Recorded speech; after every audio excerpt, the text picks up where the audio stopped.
Testing 1 2 3. Testing 1 2 3. Today we're about to have some interesting black conversation. You guys know how we do it. We keep it all black up in here, and we tell the truth. And today I'm going to talk a little bit about Joe Biden, and I'm going to talk about this thing called benign neglect. This thing called benign neglect that has been kind of the standing Democratic Party policy toward Black Americans for the last 40, 50 years. Let me know if you can hear me okay, because I got a lot to say today, and I'm going to break some of this down for you. So if you could take one moment, please hit the thumbs up button, hit the share button, hit the subscribe button, because we're going to get started on drboystv.com right now.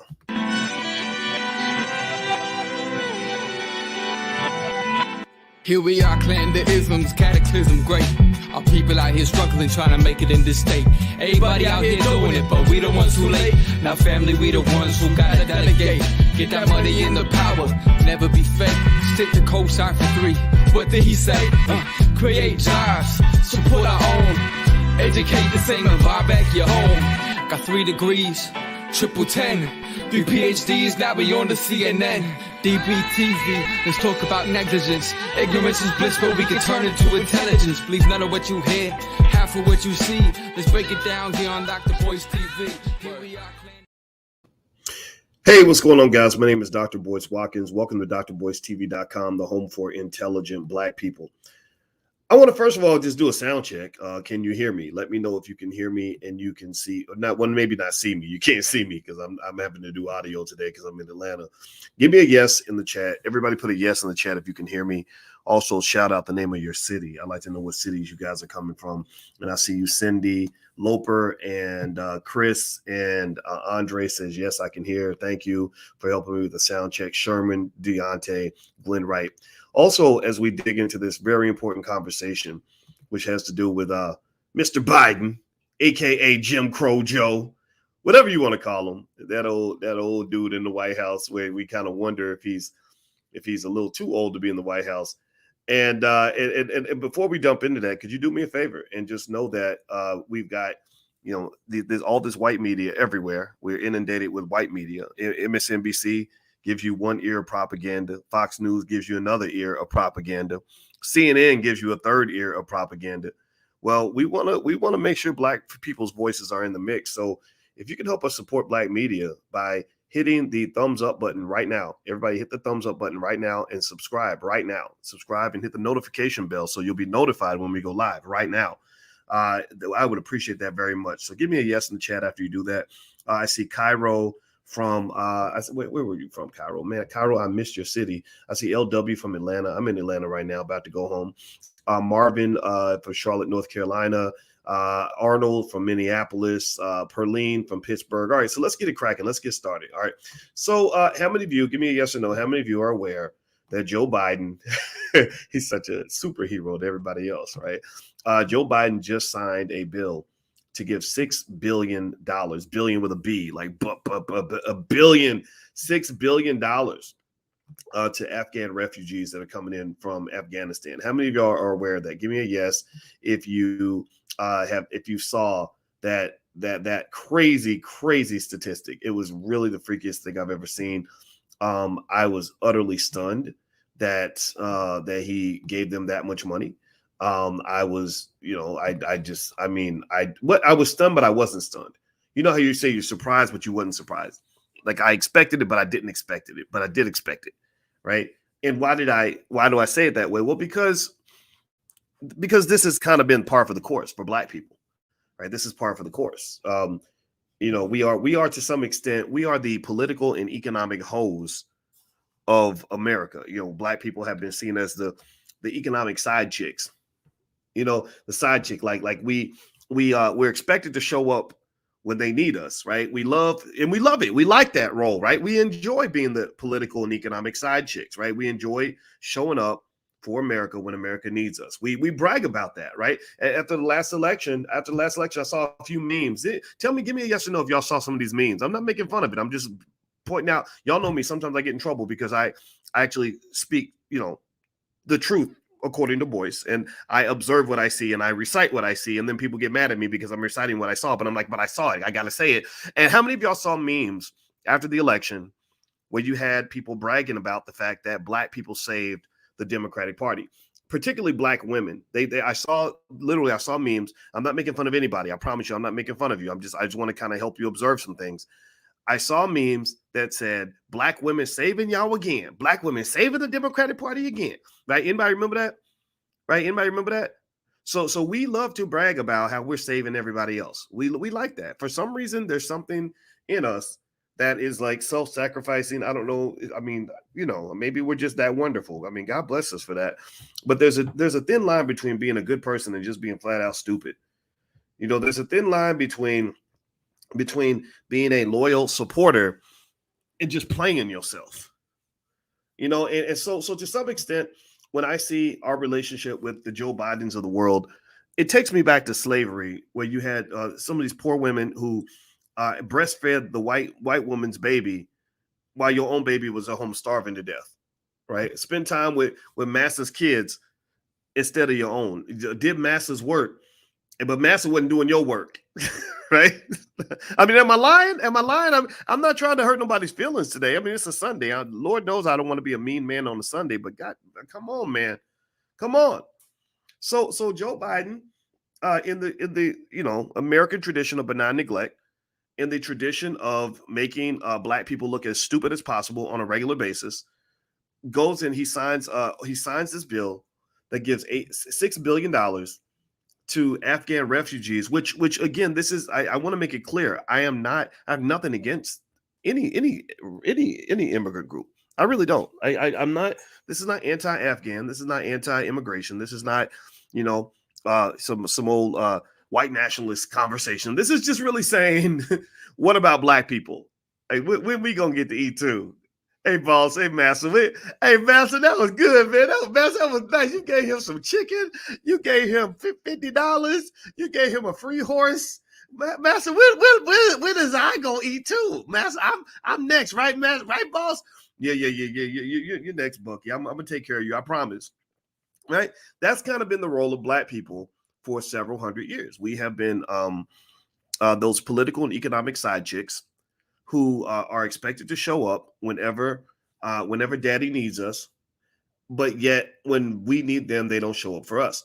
Now, why am I bringing all this up? For some of y'all, I'm preaching to the choir. I mean, some of y'all already understand this. Well, I'm really kind of doing this just to stick a pin in that. I'm like, let's stick a pin in that, because people forget things, right? What they lean on in politics in America, in my view, is they lean on the fact that America, particularly the internet, has a memory that's about 4 days long. Like the internet, I paid attention to this. I've done about almost 18,000 videos like this. 18,000 videos. I was doing stuff like this over a decade ago. And let me just tell you, in the 18,000 videos I've done, where I've looked at analytics, remember, I'm a scientist. I look at statistics and data and all that. I'm trained in statistics at a very high level. That's what I did for my PhD program. And what I noticed is that the internet just doesn't remember anything. The internet kind of forgets really fast. So what they're leaning on is this, and this is why I'm saying let's stick a pin in that. I'm talking to intelligent Black people out here, not just, you don't have to be intelligent. You just got to want to be intelligent. You have to value intelligence over ignorance. I'm saying to you, let's stick a pin in that, because I want us to come back to this day and this video in a couple years, right? I want us to come back to this moment, actually maybe less than that. I want us to come back to this very moment, exactly how you, let me ask you this, how many of you feel really pissed off right now? Like, how many of you, give me a yes in the chat, if you saw this headline and you said, Mata Aka, right? I'm not going to cuss today because it's a Sunday. How many of y'all were like cussing Biden out in your mind when you saw this? How many of y'all were just like, oh my God, are you serious? Like, how many of you were pissed? Like, give me a guess. Let's stick another pin in that emotion. I want us to really meditate on how we feel right at this very moment. Right. And I want you to process that. Right. My wife is a therapist. She teaches me how to process my emotions. Like, she's like, boys, you're getting triggered. Calm down, boys. Calm down. And she starts rubbing my hands like I'm some sort of angry bear or something. And I'll be like, okay, all right. Yeah. Yes, mama. See, that's what a good Black woman does. She can soothe the savage beast. So I want you to focus and meditate on the savage beast and get in touch with your emotions. And I want you to keep this memory, this emotional memory in mind when they show up at your church and you're gonna have Joe Biden or some Democratic politician sitting next to your bootlicking pastor, and they're gonna be swaying with the choir as they singing, oh happy day or something, and eating barbecue chicken at the same time. And they're telling you to come out and bring your booty to the poll or bring your souls to the polls. I want you to just remember this emotion when that happens. I want you to remember this emotion a year or two from now when the Democrats and their Negro surrogates get your favorite rapper. Everybody, all the rappers want to be babies now. So it's got like, you got Da Baby, you got Lil Uzi, then you got Lil Baby. So all the rappers want to be Lil Baby. So let's say Little Baby Infant, whatever your favorite rapper is. I'm sure some rapper will come out like literally wearing diapers and calling himself like, I'm the littlest baby, right? Like that's, for some reason, these grown black men want to be babies. And so they're going to take your favorite rapper, Lil Baby Infant, and they're going to have him showing up at Democratic Party fundraisers and saying, well, Lil Baby Infant says you should show up and vote for us. And then you say, well, why am I voting for you? What did you do for me? And then some black person's going to be there and say, shut up, stop doing that. The Republicans are going to kill us. They're going to kill us, y'all. If you don't get the Republicans out of it, they're going to kill everybody. Hide your wife, hide your kids. Oh my God, they're killing everybody. Right? That's what they do. They like to play with your emotions. They manipulate you. They play you like the side chick. Right? And if you always that stupid, then you're going to keep getting played. Why wouldn't they play you if you that stupid? Seriously, I mean, wouldn't you? I mean, you're making billions of dollars. You get a chance to have power with no accountability. Who wouldn't sign up for that deal? So don't get mad at Biden. Don't get mad at Biden. Don't get mad at Obama. Don't get mad at these people. They're just being logical. You're being emotional. You're being emotional. I told you guys I'm a good poker player. I went up to South Dakota with my wife not too long ago. She ran a half marathon, and I said, baby, I'm not running anything more than a 10K because I'm too fat and it makes me tired. And so I just went there for moral support. And when I got there, I went and I tell y'all this sometimes, but I'm a really good poker player, and poker is a great game. I don't like to gamble, but I like poker. It's a great game of strategy, psychology, and math. Those are three areas I'm pretty strong at, And so I sit down at the poker table with these three white dudes, and they don't realize they don't assume that the black guy has a PhD in finance and can do probabilities in his head and can really understand all these nuances that other people don't. So I sat down at this table, and my wife I didn't have any money. She gave me $200 that she had. And I said, here, let me play poker for a while. I haven't played for a while. So I sat down at the table, and within an hour, I took the $200 and I turned it into $587. Right? Literally, I almost tripled the money. So all these guys are pissed, right? It's South Dakota, so they don't have their black population is like 12, right? So I'm sitting there thinking, man, should I run out of this building? I can't walk out because they're gonna come try to kill me. They're gonna jack me in the parking lot, right? And so I made all this money, and I took my wife to a nice steak dinner after I took all these dudes' money because they didn't understand how good I was at the game of poker. And here's what I want you to understand. When I think about politicians, I think about the game of poker. Here's the deal. In the game of poker, if you're logical and the other person is emotional, the logical person is going to win.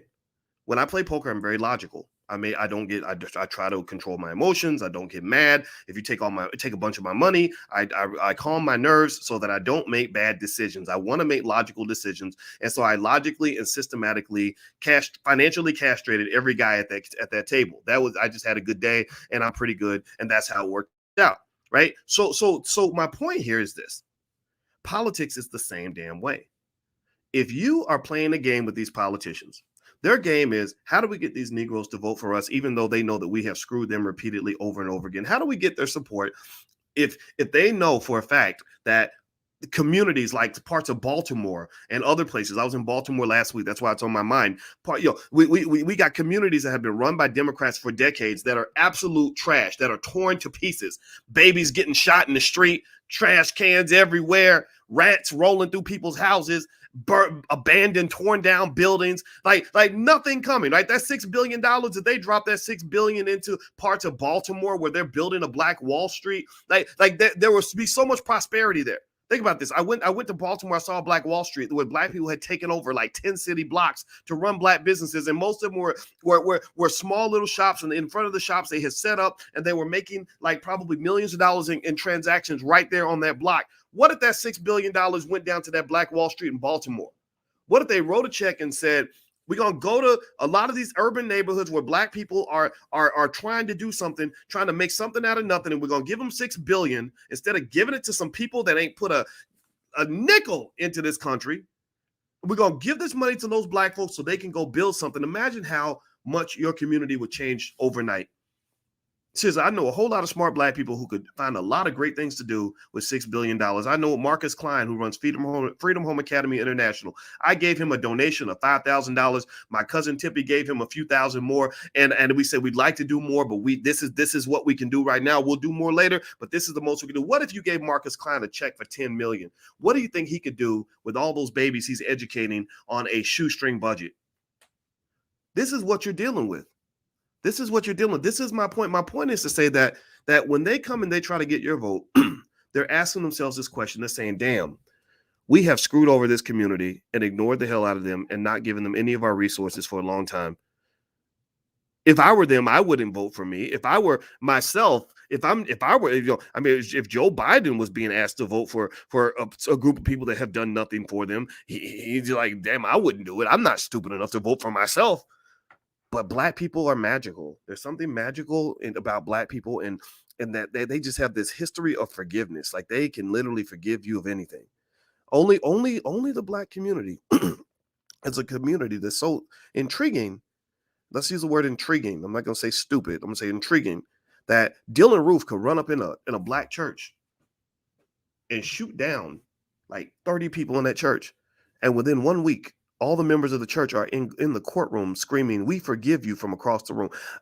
That's baffling. That's a level of brainwashing that is beyond comprehension. So because black people are so magical, they know that no matter how much they upset you right now, they're giving this money to the Afghans and everything else and kind of ignoring you, not even taking your phone calls. Dr. Claude Anderson can't get the Biden administration on the phone. They made a lot of promises to Ice Cube back in the day. That they eventually broke, but they know that no matter how much they ignore you, that they can find a way to manipulate you emotionally to get you to give them your vote. If they scare you enough, if they scream loud enough that the Republicans are going to kill everybody and put you back in slavery, you'll believe them. If they make you believe that not voting for the Democrats means you're going to die, like they did. Think about this, right? A year ago, you had these magical things suddenly appear. Suddenly, a year ago, you had Black Lives Matter protesters all through the street. All of that is gone. You had everybody convincing you that you're on the brink of death because of this virus, even though there's a 99.8% survival rate. A lot of that's toned down. I watched college football games this weekend where the stands are full of people now. Now everything's kind of getting back to normal, even though we got some issues, but still pretty much getting back to normal. They also convinced you that getting rid of Donald Trump was the most important thing in the world, that literally not getting Trump out of office meant you were all going to die. Like literally that it was going to be over for you, that Trump was going to do something terrible. He's going to show up at your house and shoot your sister in the foot or whatever, right? This is all a game. This is all a poker game. They play poker games with you. And the poker game is we're going to be completely logical, but we're going to get you to be as emotional as we can get you to be. Now, do me a favor. Please hit the thumbs up, share, subscribe button. If you have not done it yet, please hit that button right now. Also, BoyceWatkins.com is where you can go if you want to go get free stuff from us and our team. We really want to help you. We have a government right here. Like literally, when I think about what we're doing in this space, in the Black independent space, we are the government. We're not looking to anybody else to save us. I ain't even got time to be mad at white people. Seriously, I applaud them for protecting their own. I applaud them for handling their business. I applaud them for getting what they can. Right now, I want you to get what you can. So feel free to go to BoyceWatkins.com. And also, this really annoying shirt that I wear. Like I wear the shirt where I literally let people know very clearly, like I'm not voting for anybody's political party except for my own. I'm not a Democrat. I'm not a Republican. I'm just a black man. And that to me is what it means to be black first in my view. Part of being black first means that I don't care if you vote for the Democrats. I don't care if you vote for the Republicans. All I care about is that in every election you vote for yourselves. Vote for yourselves. Stop voting for other people and letting other people decide what the fate of your community is going to be. You are not children. You are not children. So let me keep going. And by the way, you can go to wokeblacktees.com if you want to get a shirt like that. Feel free to do that. All right. So here's the other deal with the Biden thing. If you want to know the specifics of the $6 billion that he's given to the Afghan refugees, I did a little quick math. I was reading on Axios.com, which, if I'm not mistaken, Axios is pretty neutral. They give good information, and I have a lot of respect for what they do. It looks like they do solid research. So according to Axios.com, Axios claims that the Biden administration is bringing into the country about 37,000 Afghan refugees, about 37,000 Afghan refugees. Now, I want to make this clear also that this is not anti anybody. I'm not anti Afghans. I am not on any level seeking to say, oh, Afghans are terrible people and that, and stereotyping them and all this other stuff. They've been through a lot. They have been through a lot. So I support the Afghan people for the most part, but I also support my own. So here's a little map that Axios put together. Give me a yes in the chat if you can see this map. And it shows you where the Afghan refugees are going per state. The darker blue means that they're taking more refugees than other states. So you see here, Texas and California are taking the most, right? Up here, Washington, they're taking quite a few, 1,679. California, 5,300, because, California, that's just a weird ass state, man. I wouldn't want to ever live there. Y'all just weird in California. Kentucky, my home state, about 850. This is Indiana right here. Indiana's taking a pretty low number. Illinois, where I live, is 860, right? So you can see the different states and the number of refugees are taking in. Now here's the deal with the Afghan refugee situation. Basically, if you take the $6 billion, this is some quick math that I did. And I don't know if this math applies all the way around the block, but this is the math that I did. If you take the $6 billion and divide it by 37,000 people, if I'm not mistaken, and it'll be really embarrassing if I did the math wrong because I taught math at the University of Kentucky. If you divide 6 billion by 37,000, you get $162,162 per person. So let's stick a pin in that real quick. All right. So 6 billion divided by 37,000 is $162,162 per Afghan refugee, right? Per person. All right. Now, let me ask y'all a question. If they wrote checks to everybody right now, everybody in the Black community for $162,000, do you think you could find something to do with that money? I mean, would that be an amount of money that would change your life? If I wrote you a check right now for $162,162, would that make your life better? How would you feel if I wrote you a check like that? Dorothea says yes. Okay, I saw OMG. Ward Eric, I see Brian says hell yeah. Kalisha says OMG yes. Yeah, well, so when you look at it like that,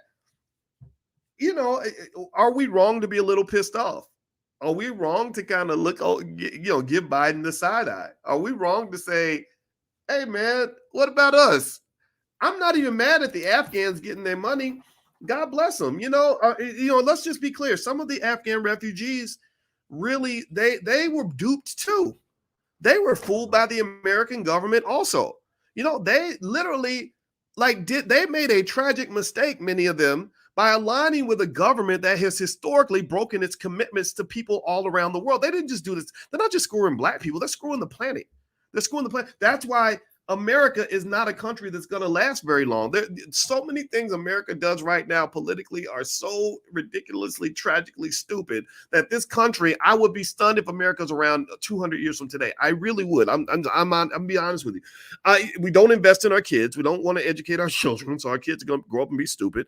We don't put our money toward the things that matter, like actually, taking care of our veterans. We send our veterans off to bullshit wars so they can get their legs blown off, and then we act like they never did anything for us, which is crazy to me because I'll tell you what, if I was president, I would say, look, anybody who puts their life on the line for this country gets a check for $100,000 a year for life. If you are brave enough, shout out to the soldiers and the veterans. You will never hear me disrespect veterans on this platform, because anybody who disrespects a veteran, I dare you to go and put a gun in your hand and put your life on the line for somebody else. Seriously. So just stop it, right?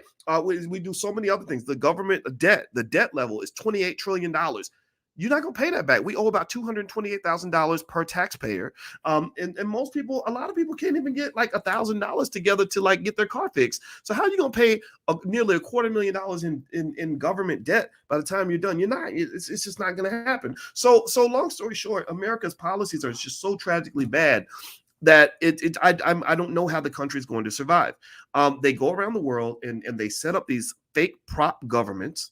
They do exactly what they did in Afghanistan. They pay attention now. We went to Afghanistan. We spent 20 years in Afghanistan, spent $2 trillion, got Afghan people to believe in us. And then we decided, we just don't want to do this anymore. We're about to roll out, y'all. So good luck. And next thing you know, you have people in Afghanistan flooding the airport, climbing. The poor kids grabbed onto the airplane. Did anybody see that way? Grabbed on, two of them grabbed onto the airplanes as the airplane was taking off and then fell to their death because they were so scared of the Taliban, right? And so you had no business over in that country, but for some reason you decided because we're white and we're Americans, we could do whatever the hell we want. Now you've got enemies all over the world. Every time you go to fight terrorism, you create more terrorists. Every single time you go, every time America declares war on anything now, we lose. We declare war on drugs, we created more drug addicts, and we created a mass incarceration epidemic of massive proportions.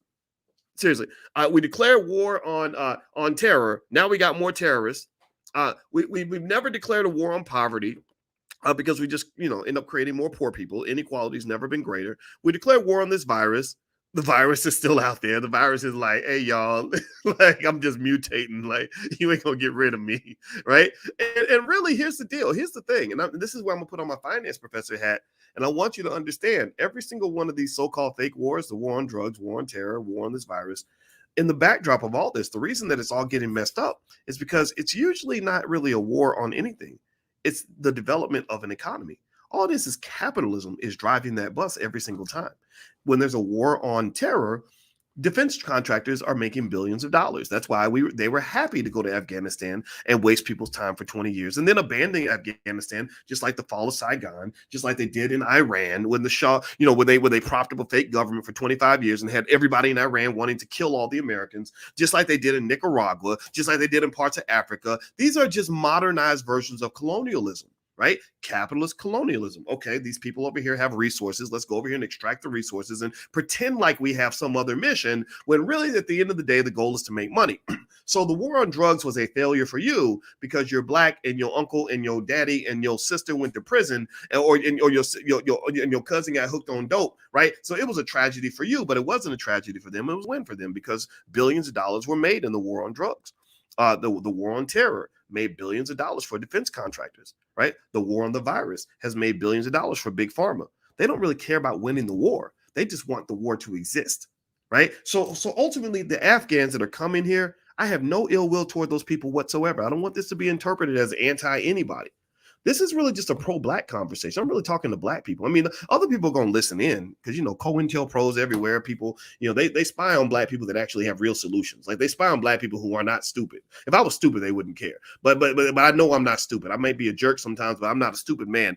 And so we know COINTELPRO's listening. We know that white people like to just be involved in whatever we're doing that's interesting because we're magical and special like that. We're just interesting people. But really, I'm talking to my black folks in terms of saying, are you going to love yourself as much as you love everybody else? Right? B1 to me means putting yourself at the top of the priority list and not apologizing for that. Saying, look, I want to save the world. Yes, we do want to save the world. But before we save the world, we must save ourselves. Before I go save the kids down the street, I got to save the kids in my own house. Before I go and take care of you, I got to take care of me. Now, that's something that you have to practice thinking because that is completely inconsistent with the slave mentality that you were given for the last 400 years. Stop being political and economic slaves. Stop being political and economic side chicks. Stop letting them use you as political and economic hoes because hoes get played every time. All right. So do me a favor, hit the thumbs up button, hit the thumbs up, share, subscribe button. If you haven't done it yet, please do that. We're building black owned media. And also, if you want to support the platform, we do have a Patreon. I'll put it up here. It's intelligentblackpeople.com. So feel free to go to intelligentblackpeople.com.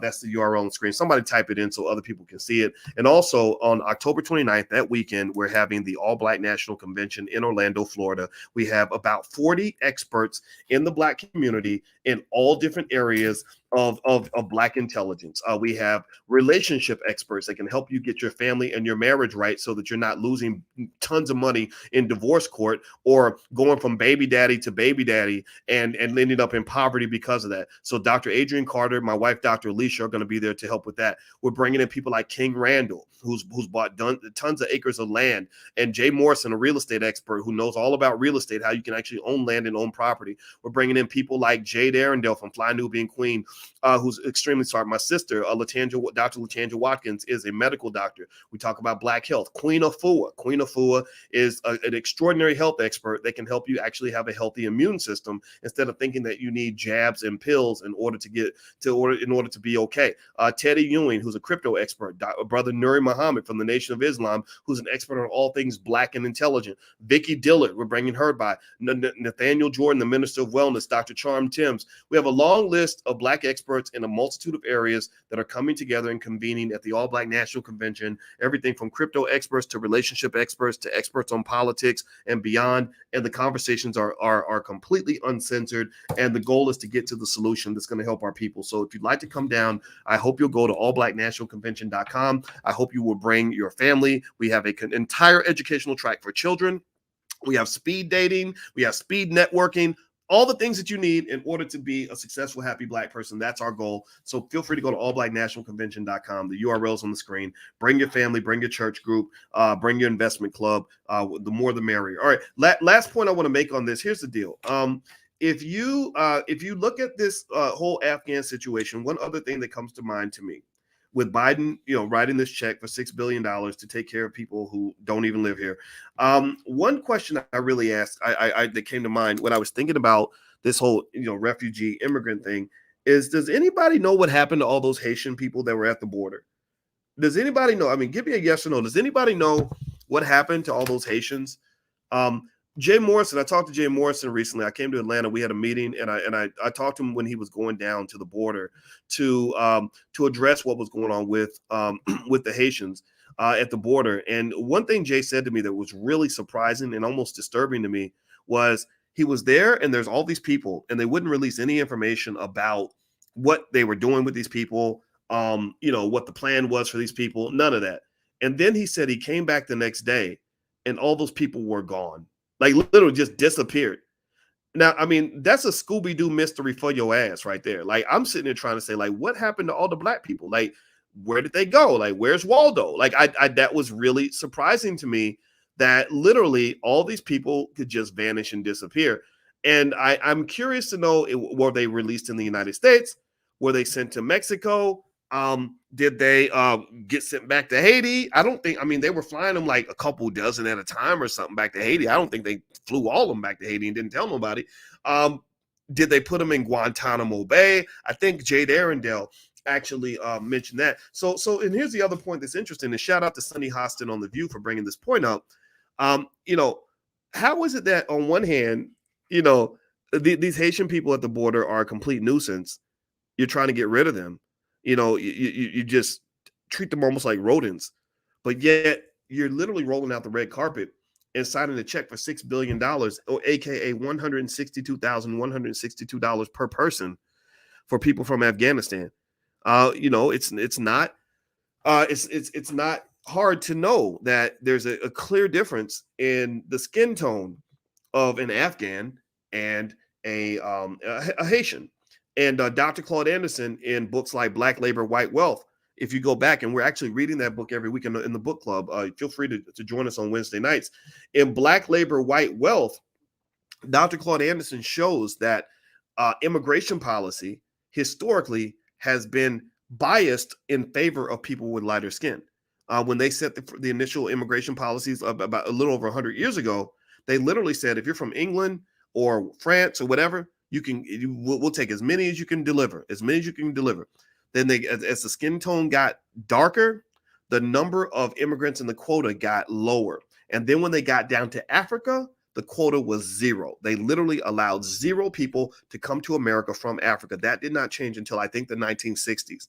So you can't tell me for 1 second that there's not a difference in the way the Haitians were treated versus the Afghans that did not relate to skin tone. That's an American tradition. That's something they've always done. And so I think it's very important as Black people that, again, I know I can't get Joe Biden on the phone. He don't talk to Black people like me. He only talks to people like Cardi B. I know that this may not change people's minds, and I'm not here to try to do that. You know what I'm trying to do? I'm here to simply ask you right now to stick a pin in that. Stick a pin in how you feel right now. And I want you to go back to that moment when they ask you for your vote in the next election. I want you to stick a pin in what they're doing right now. And I want you to go back to that every time you become somehow persuaded to believe that old Uncle Joe has changed his stripes. I want you to stick a pin in what I'm saying to you, because I sat next to Ice Cube and me and him talked many, many times as he was challenging the Biden and the Trump administrations to do more for Black people. And most of our resistance came from Black people. I want to make that clear. A lot of our resistance came from Black people who are paid surrogates and that. Now, forgive them, for they know not what they do. These people may not be the brightest bulbs on the tree. These people may not be aware of how they're being used to manipulate. These people may actually truly in their heart of hearts believe they're doing the right thing.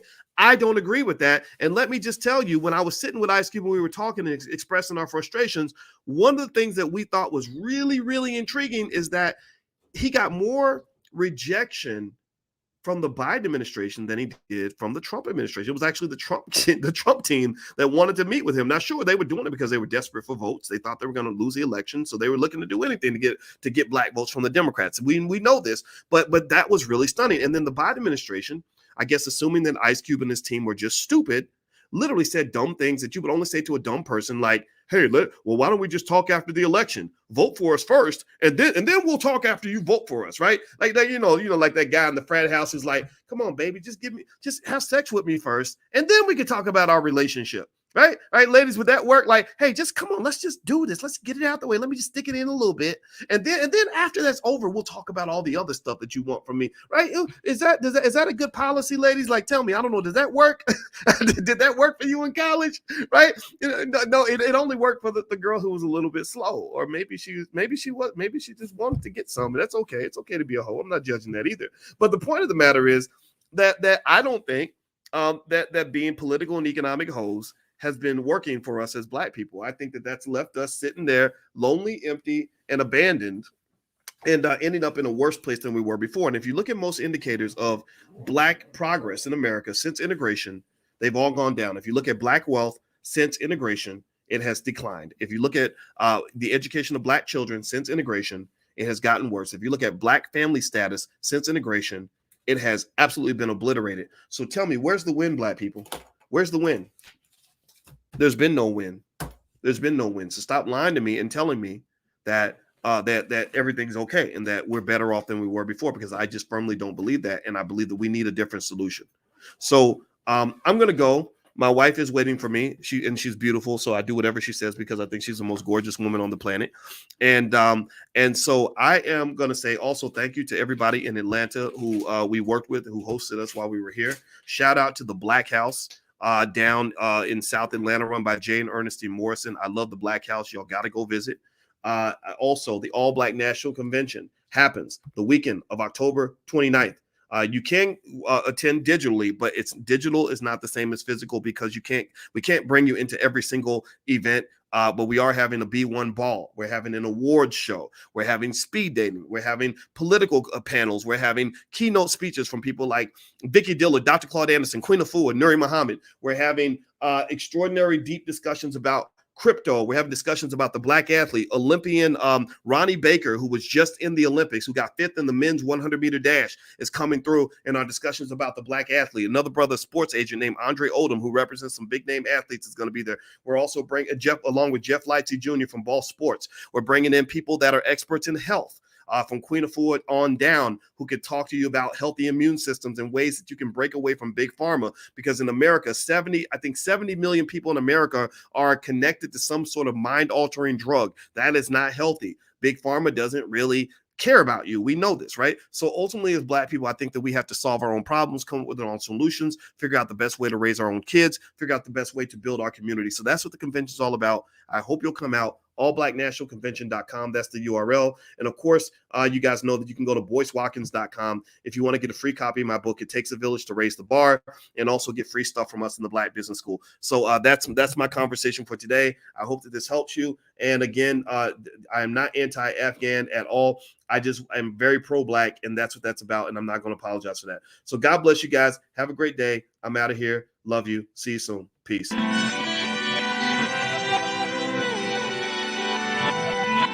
Here we are, clandisms, cataclysm, great. Our people out here struggling, trying to make it in this state. Everybody out here doing it, but we the ones who late. Now family, we the ones who gotta delegate. Get that money in the power, never be fake. Stick to co-sign for 3. What did he say?